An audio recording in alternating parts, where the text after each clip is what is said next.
Be not conformed to this world, but be ye transformed by renewing of your mind, that ye may prove what is that good and acceptable and perfect will of God.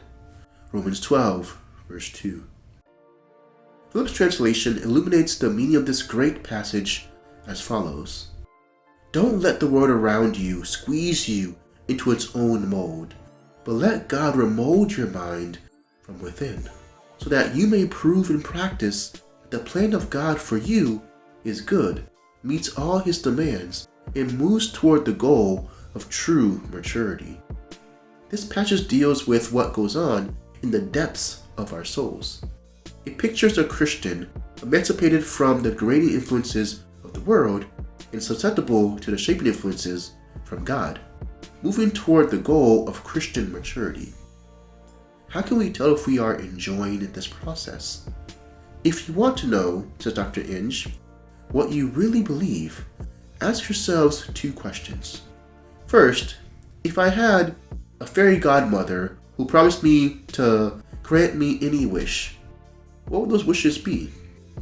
And second, what are the things, if any, that I would die rather than do? These questions illuminate that thought of our text. If I could have anything I choose, would my choice reflect conformity to the world? Would I choose property, power, pleasure? Or would my choice reflect the renewed influence of the Spirit of God?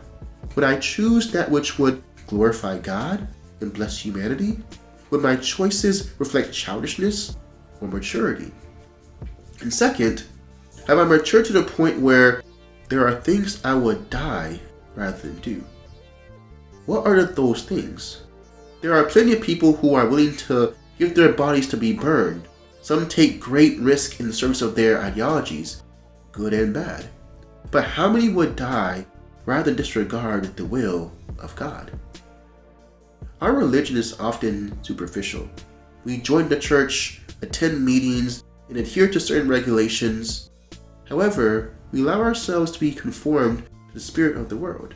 We lack spiritual maturity and depth. Let us ask ourselves Dr. Inge's questions. What do you want most? And for what would you die?